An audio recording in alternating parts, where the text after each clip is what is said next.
সামনেই তো পয়লা বৈশাখ, আর পয়লা বৈশাখ মানে নতুন জামা কাপড়, ভালো মন্দ খাওয়া দাওয়া।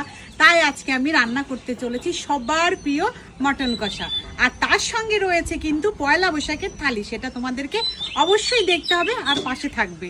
চলো এবারে রান্নাটা শুরু করি। প্রথমে আমি কড়াইতে সর্ষের তেল দিয়ে আলুগুলোকে ভেজে নেব। এই দেখো তেল গরম হয়ে গেছে, এবারে আমি আলুগুলোকে দিয়ে পরিমাণ মতো লবণ হলুদ দিয়ে ভেজে নেব। ওইদিকে আলুটা ভাজা হতে থাক, চলো এদিকে খাসির মাংসটা মাখিয়ে নিই। খাসির মাংসের মধ্যে আমি হলুদ, লবণ আর সর্ষের তেল দিয়ে মাংসটাকে ভালো করে মাখিয়ে নেব। দেখো এইদিকে কিন্তু আলুটা ভাজা হয়ে গেছে, এবার আমি আলুটা নামিয়ে নেব। আর এই দেখো এইদিকে আমার মেয়ে নতুন জামা পরে কি সুন্দর নাচ করছে। চলো এবার ফোড়নে দিয়ে দেব তেজপাতা, শুকনো লঙ্কা, গোটা গরম মশলা আর গোটা জিরে। ফোড়নটা হয়ে আসলে এবারে দিয়ে দেব কুচানো পেঁয়াজ।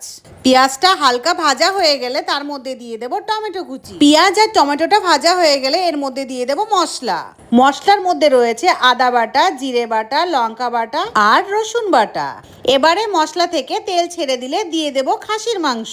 এবারে খাসির মাংসটাকে মশলার সঙ্গে ভালো করে নাড়াচাড়া করে নেব। আচ্ছা তোমরা কে কে খাসির মাংস খেতে পছন্দ করো অবশ্যই কমেন্টে জানিও। কিন্তু মাংসটা আমি অনেক সময় রান্না করলাম। নে অর্পিতা তুই এবার একটু রান্না করতো।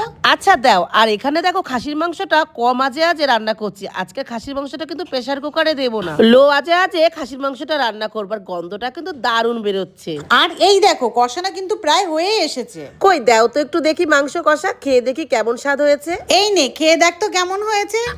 কি সুন্দর গন্ধ বেরোচ্ছে, খেতেও কিন্তু দারুণ হয়েছে মামি। মাংসটা এখনই কতটা সিদ্ধ হয়ে গেছে, যেহেতু লো আজে আজে ঢেকে ঢেকে মাংসটা রান্না হয়েছে। মাংসটা তো বেশ ভালোভাবে কষানো হয়ে গেছে। এখন কিন্তু ভেজে রাখা আলুটা দিয়ে মাংসটা ভালো করে নাড়াচাড়া করে নিচ্ছি। একটুখানি মাংসটা আলুর সাথে কষিয়ে নেওয়ার পরে কিন্তু তারপরে কিন্তু গরম জল দিয়ে দেবো। আর সবসময় মাংসে গরম জল দিলে খুব ভালো হয়, কালারটাও খুব সুন্দর আসে এবং স্বাদও হয়। এই দেখো গরম জল দিয়ে কিন্তু আমি এটাকে ঢাকা দিয়ে দিলাম।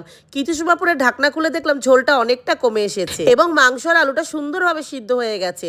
নামানোর আগে গরম মশলার ঘি দিয়ে নামিয়ে নিলাম। এবার একটা মাটির বাটিতে 2 পিস খাসির মাংস আর আলু দিয়ে ঝোলতে তুলে রাখলাম। যেহেতু মামি বলেছে পয়লা বৈশাখে থালি সাজিয়ে দেখাবে, তার জন্য কিন্তু মাটির থালা আনা হয়েছে আর মাটির বাটি। প্রথমেই 5 রকমের ভাজা আর ভাত দিয়ে থালাটা সাজিয়ে নিয়েছি। প্রথমেই দিয়ে দিলাম মাছের মাথা দিয়ে মুগ ডাল, তারপর বাটা মাছের ঝাল, এরপরে দিয়ে দিলাম রুই মাছের ঝোল, এরপর দিয়ে দেব আজকের স্পেশাল খাসির মাংস, এবারে দিয়ে দেব চাটনি, দই, মিষ্টি আর জল। ব্যাস সমস্ত কিছু কিন্তু আমার সুন্দর করে সাজানো হয়ে গেছে। আর জানো তো সুন্দর করে এই থালা আর বাটি আর গ্লাসটার ডিজাইন করেছে আমার মেয়ে। কেমন হয়েছে অবশ্যই তোমরা কমেন্টে জানিও। কিন্তু এবারে দেখো আমার গাছের কিছু ফুল দিয়ে সুন্দর করে থালার পাশে আমি সাজিয়ে নিচ্ছি। নে এবার তোরা খেয়ে বলতো কেমন হয়েছে রান্নাটা। এই দেখো আমার কুট্টি বনু আর আমি বসে পড়েছি খেতে। বোন তার মাংস খেতে পারবে না, তাই ওর হাতে পাপড় দিয়ে দিয়েছি আর একটু ভাত খাইয়ে দিলাম। আর খাসির মাংসটা খেতে কিন্তু দুর্দান্ত হয়েছিল। তাছাড়াও কিন্তু যা যা আইটেম মামি রান্না করেছে সব কটাই খুব সুন্দর হয়েছে রান্না। এদিকে আবার বোন মিষ্টিটা নিয়ে খাওয়া শুরু করে দিয়েছে। কি মিষ্টি লাগছে না ওকে দেখতে। আর সবাইকে জানাচ্ছি